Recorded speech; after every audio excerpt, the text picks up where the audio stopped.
sila ang sumisira. Sila yung sumisira eh. Yung mga supporters, yun yung sinasabi nila, pag inggit ka, pikit ka na lang. Ganun lang yun. Pag inggit ka, pikit ka na lang para hindi mo makita. Kaya yun, respetado ko sa lahat ng mga tao. Pero kung ganyan na itsura mo, sa salita mo ba si PBBM, tumingin ka nga sa salamin. Pero sana sa lahat ng nating mga kababayan, isa lang lagi masasabi ko, alamin din natin yung totoo kasi minsan, yan ho tayo nagkakamali sa maling akala. Kasi maninira, mga adik. Tapos may nag-comment din sa akin kanina. Oy, mga adik, sabi ni Rainier Miranda.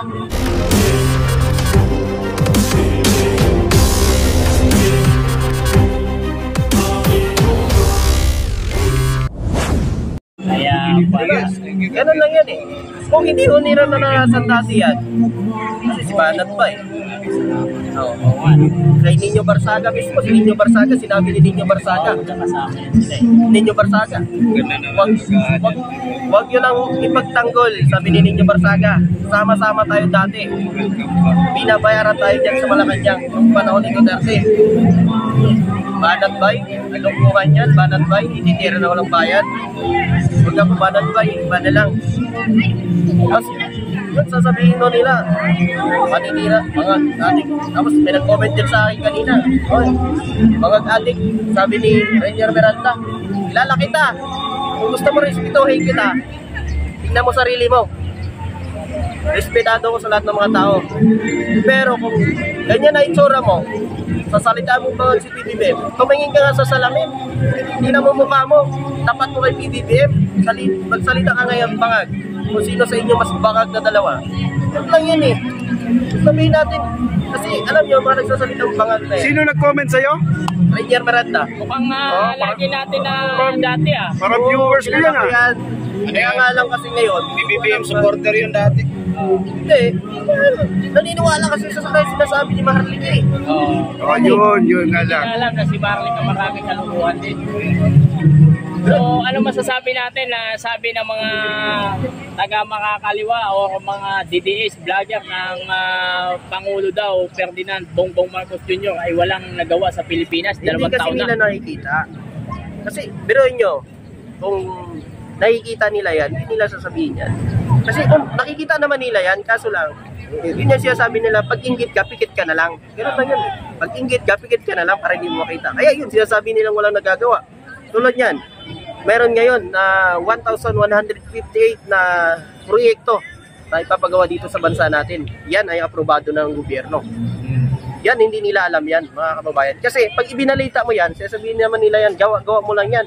Nabayaran ka ni PBBM, magkano bayad sa'yo? Ay, ganun lagi yung dasal nila kasi naranasan ng mga DDS yan. Sila mismo, nakagawa yan. Ginawa nila dati yan. Kaya ganun yung mga style nila. Style na yan ng mga kalukuhan. Kaya pala. Ito gusto ko iklaro yung sinasabi pala ni Mayor sa Davao. Si Basti ba yun?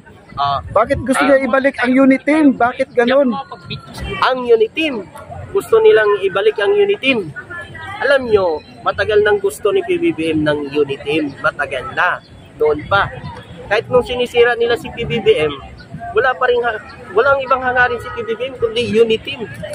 Kahit sinasabihan nila na masasama si PBBM dahil gusto na yung unit team, wala siyang binabatong paninira sa kanila. Wala siyang ginagawang pananalita. May narinig ba kayong sinabihan ni PBBM si Sara na hindi pinagkakatiwalaan o sinira ni PBBM sa mga salita niya? Di ba wala? Buong pa rin ang tiwala niya kasi gusto niya pa rin ng unit team. Yun nga lang kasi, yung iba, sila ang sumisira. Sila yung sumisira eh. Yung mga supporters ng kabila, yan ang sumisira sa unit team. Kasi kung ano-ano na lang binabato ni Marlica, pinaniniwalaan nila ngayon. Yun ang sumira talaga mga kababayan. Kasi pinaniniwalaan nila sa Marlica kahit walang legal na batayan talaga yung mga sinasabi. Na puro daw sinasabi, naglabas nakaraan noong December. Sabi niya, ilalabas niya yung video noong 31. Eh, asa na yun? Ngayon na naman, nakalipas ang 3 buwan noong March. Naglabas na naman sa ng PDEA, ano ba yun? Yung galing sa PDEA daw.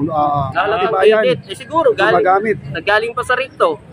Pinadala doon sa kanya, 3 buwan bago nakarating. Diba? May galit-galit pa sa, binigay lang ito sa akin. Kalokohan. Ginagawa niya lang yun.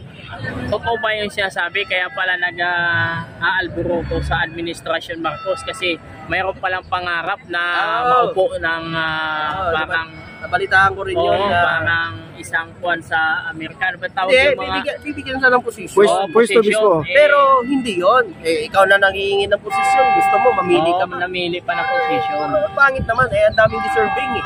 Tama. Tama lang na hindi ka binigyan ng PBBM sa ugali mo. Hindi lang yan. Ang dami pa. Ilan sila? 4. Ayaw ko na bagitin yung 4. Parang nanahimik na eh. Ewan ko nanahimik na o si tuloy pa rin sa paninira ay PBBM. Gusto po sa lahat natin mga kababayan, ito ang ginagawa ni PBBM. Dapat suportahan natin kasi ginagawa niya naman to para maunlarin muli ang bansa natin. Wala naman sa ibang hangarin, kundi para maunlarin yung bansa. Tulad yan mga kababayan, ito masasabi ko. Hindi ito gawa-gawa. Simula po naman po na si PBBM, alam nyo ba na mayroong pumasok na sa Pilipinas na 2.36 ba o 16? 2 basta 2 point something yun. Trillion ang pumasok na pera simula nung maupo siya. Ewan ko kung paniniwalaan nyo, hindi. Kaya nga nakapagbayad ng utang 2 beses na eh. Kasi nabasa ko pag lumalaki pala ang dollars, yun. Lumulubo utang natin. Yun. Lumulubo yung utang. Ganun yun. So ano man ang mensahe natin sa mga kababayan natin na patuloy na sinisiraan ng ating Pangulo? Ayan, sa lahat natin mga kababayan, wag lang ho tayong manood sa mga paninira ng kabila. Panoorin natin, research natin para mas may alam tayo kaysa sa kanila. Gawin natin, research po natin sa Google, Chrome, sa ibang website para mas alam nyo rin po. Wag ko kayong maniniwala lang porque sinabi ko nila. Kahit ako, porque sinabi ko, paniwalaan nyo na ako. Research nyo para maniwala kayo. Wag ko kayong maniwala lang sa sabi-sabi, bunganga. Pwede yun, mga kababayan, pwede yung sumira yung bunganga at pwede rin pumatay yung bunganga. Pero sana sa lahat natin mga kababayan, isa lang lagi masasabi ko, alamin din natin yung totoo kasi minsan, dyan ho tayo nagkakamali sa maling akala. Kasi hindi natin inaalam ang totoo. Yun lang sa ating mga kababayan. Gusto lang naman ni PBBM magkaisa eh. Napakalaking tulong na yan para sa kanya. Ang pakikipagkaibigan niya naman sa iba't ibang bansa, ay napakalaking tulong sa atin yan. Kasi siyempre nakikilala ko ang Pilipinas sa buong mundo. Ang pakikipagkaibigan ni PBBM sa iba't ibang mga bansa, ay napakalaking tulong yan. Siyempre, nakikilala ang Pilipinas sa buong mundo. Diba? Hindi nila nagawa yan dati, baka naiingit yung mga yun eh. Kaya siya sabi nila, puro lakad, bakasyon. Hindi kasi nila naintindihan kung bakit pumupunta doon si PBBM sa ibang bansa.